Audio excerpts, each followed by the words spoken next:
So I have Bell's palsy. You can tell just by the way I say the word palsy. If I say it quickly, Bell's palsy. Well, it sounds weird either way to me. It's weird because as a YouTuber, I'm used to hearing my own voice. I've been making videos on different channels since 2012-ish.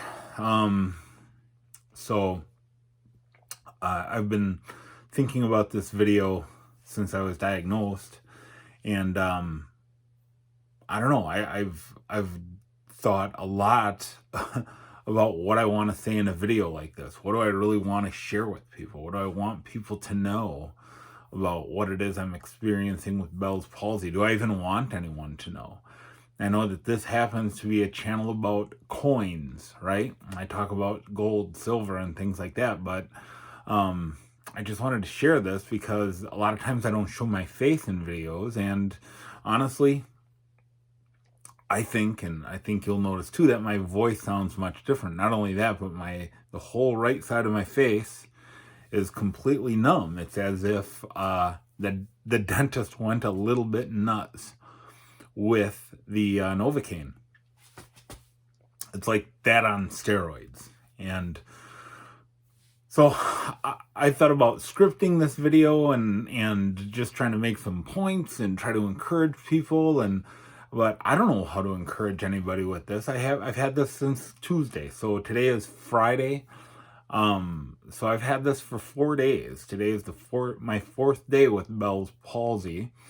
And I think what I just want to do is tell you, one, how I knew I got it, what led to my diagnosis, and what's happened in the 4 days since then. So let me just start by telling you how it started. Monday night, I was making a podcast that I just restarted with a really close friend. And if you're interested, I'll put a link down in the comments and you can go and check out our podcast. Maybe you'll like it, maybe you won't. It's probably not going to be for everybody. But before starting the podcast, I noticed that when I tried to blow my nose, I couldn't make a good seal with my mouth. I couldn't close my mouth. In other words, like as I tried to seal, like I can't close. So that was weird, but I just kind of was, I'd had a couple glasses of wine and I was thinking, well, maybe this is hitting me harder than usual, you know?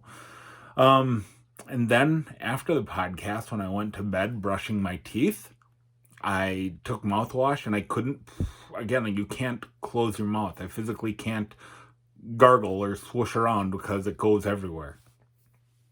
So again, I just kind of wrote it up and blamed it on the wine and went to bed. In the morning, I woke up and my right eye felt really dry and crusty. So I got in the shower and I just wanted to wash any sleep out of my eye that might be in there. And so I got in the shower and I'm rinsing out my eye, but I couldn't close my eye. So the water's just beating on my eyeball. I'm like, well, this is weird. And then I just kind of started to notice my face felt kind of weird. And I went to brush my teeth again and I had a panic attack. And the first thing I thought was, I'm having a stroke. That was the immediate question in my mind. I'm in sales and I had a customer about my age who had a stroke 4 years ago. And I know what he went through. And I immediately start like strength testing. You know, I know the whole acronym FAST, you know, face, arm, speech, time, right? So I'm at home. It's early in the morning. My wife and son are already in school. My oldest daughter is still in bed because she doesn't work till 10 o'clock. So I just started talking to myself and trying to listen. I'm used to hearing my own voice, you know, podcasting and all that stuff, YouTube. And so I'm listening for my slurring, and I wasn't slurring, but I sounded basically how I sound now, which to me is very, very different. And the question was, do I call an ambulance or do I just drive myself in? Because I knew that it doesn't feel like a stroke now, but I may have just gotten it really early and it could onset while I'm driving and terrible things could happen. So I drove. And I'm going to tell you right now that if you want to see a doctor quickly, when you check in, tell them that you have a droopy, numb face on the right side. And it was from the time I walked in the door of the hospital to the time I was in front of a doctor and 2 nurses, or a nurse and a PA, taking my vitals and everything and starting to test me, was about 4 to 5 minutes tops. I mean, they checked me in so fast. And they did a bunch of physical tests. They were testing my physical strength. One of the things was like closing my eyes, which I can't. I have to physically close my right eye. It doesn't close all the way, but with my eyes closed, hold my hands out in front of me, palm up, and if my right arm starts to drift down involuntarily, that's a sign of a stroke. They did various other strength tests, and the doctor, I've had this doctor before. He's not my primary, but I've been to urgent care twice in the last 3 years, and both times I got this doctor. He's very good. I wish I could remember his name, but he did a very thorough test without going into the CT scan, which I appreciate. I tend to trust a doctor's judgment on this when it comes to a stroke. I think if they have any doubt whatsoever, they're going to start CT scans, EKGs, whatever. But he was quite confident it was Bell's palsy within probably 5 to 10 minutes. And so he told me what to expect. Recovery usually begins within 14 days and takes up to a month. He explained that it's the 7th cranial nerve and and all of those things. I don't want to get into the medical aspect of it. I think there's better videos on YouTube about that. But he put me on an antiviral because they think it could be a virus that causes the inflammation, that puts the impingement on the nerve, that shuts down all the other nerves in the face. And so maybe it's this impingement. So they put you on an antiviral and prednisone. And honestly, they really don't know what causes all of this. So let me tell you what I'm experiencing. One, you're seeing a lot of it. Like, let me just show you my smile real quick here. Yep, this is my smile. I'm gonna puff up my cheeks like Dizzy Gillespie now. Can't do it. I'm gonna wink at ya. Can't do it. In fact, I can't even squint this eye unless my left eye is totally closed. I'm going to whistle. By the way, I love whistling. I whistle all the time at work.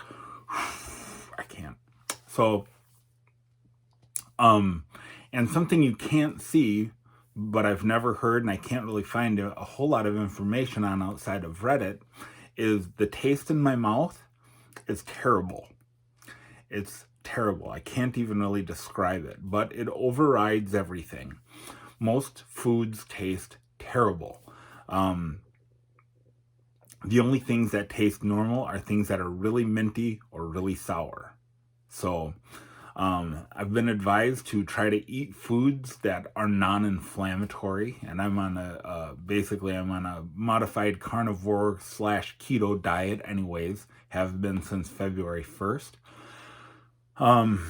But really, like yesterday, it's very frustrating because I like food. Everything tastes terrible. I'm constantly thirsty, and nothing gets rid of this. Nothing. I mean, I can't say that strongly enough. No matter what I put in my mouth, what's going on in my mouth overrides everything that touches my tongue. So that's frustrating. I'm supposed to wear a eye patch while I sleep because this eye doesn't shut, but I tried that. It's very uncomfortable. There's an ointment I put in my eye because, again, the eye doesn't shut.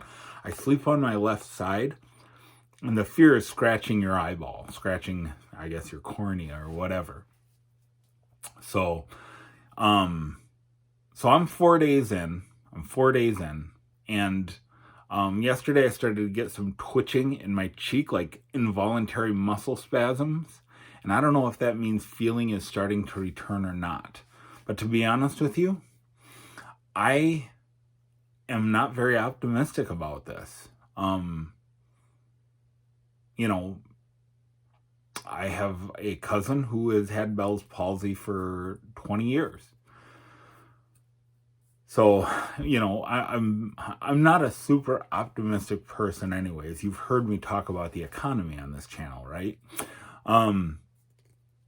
So I hope things return to normal, but if they don't, I mean, then what does that mean? It means that life goes on. I can't, I thought about quitting YouTube because of the sound of my voice. I'm in sales. I'm in front of people every day. The way I present myself is very important. I always want to look professional, shaven, and sharp. And I feel like this negates all of that. So, this is an absolute arrow to the heart of my pride. And, which is good, right? God resists the proud and gives grace to the humble. So if this serves to bring a level of humility that the Lord feels I need, then I guess I welcome that. But I'm a vain and self-conscious person, so this is really going to take some getting used to. Eating is very, very difficult. I bite my tongue in my cheek all the time. Even as I talk, I can feel myself biting my tongue.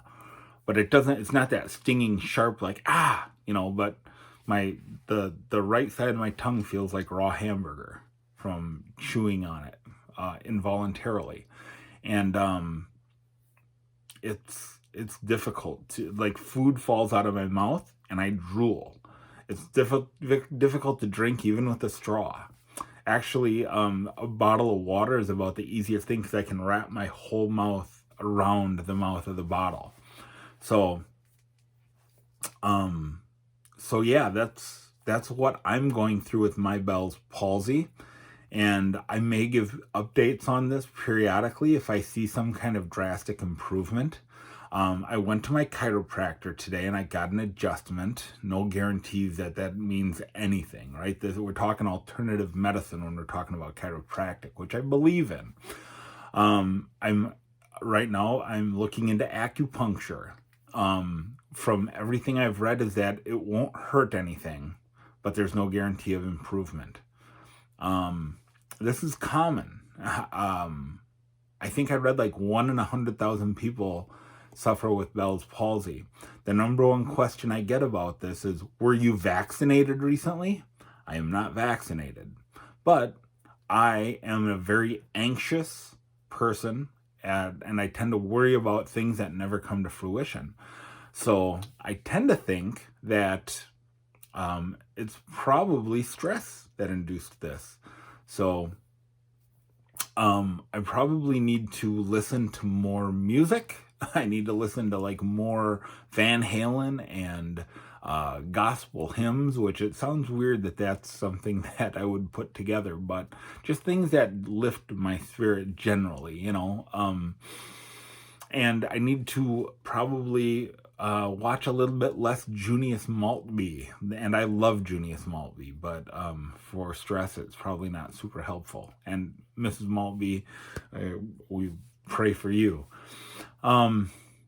So I really don't know what else to say about this. I don't know how much discussion I'm going to do on this topic, but if you hear my voice sounding differently in videos that don't show my face, or the ones that do, this is what's going on. So, yeah, I am thankful that it wasn't a stroke. I've had a lot of up and down emotions when I was going to the hospital and while I was at the hospital, and before I knew it wasn't a stroke, I had a lot of worst case scenario thoughts. Remember, I said I'm a pessimist, right? And so I thought about what life is going to be like for my wife taking care of me for the rest of her life. My wife with a disabled husband and the impact that's going to have on her. And my children. My daughter is 19 years old and she's an adult. She has a job and she's doing great, but a daughter still needs a father. I have a 12-year-old son. This was supposed to be the first year, and this is what's going through my mind. This is his first year bow hunting, and we're getting a dog that we're going to start bird hunting and shed hunting and things like that. I'm picturing myself unable to do all of these things, unable to draw a bow, climb a tree stand, walk a meaningful distance.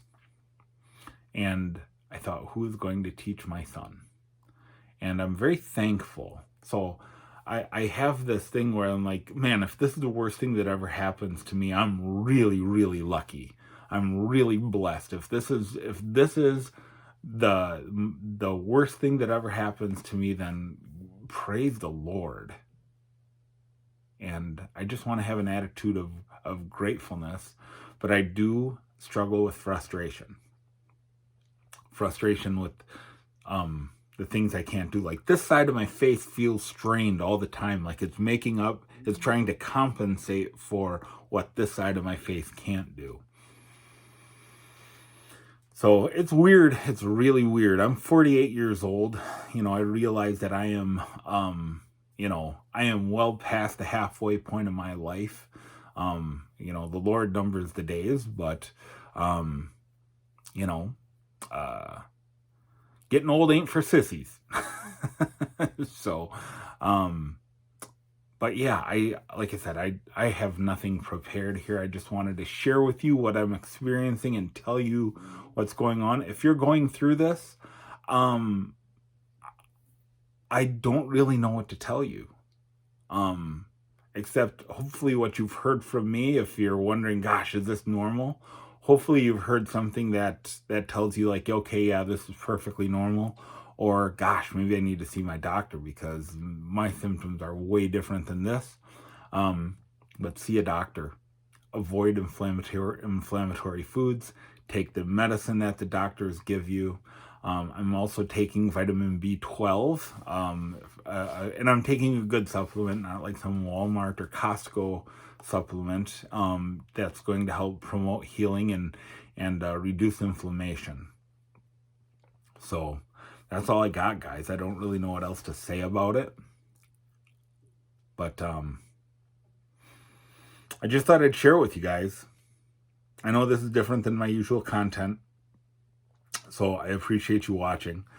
And yeah, I don't need a GoFundMe or anything like that, Like I said, if this is the worst thing I ever go through in my life, then I will consider myself blessed. So, and I pray that you are blessed. And if you like this video and you're interested in more of my content, I appreciate if you subscribe. And if you don't, that's okay too. So that's all I have for tonight, guys. Thanks for watching.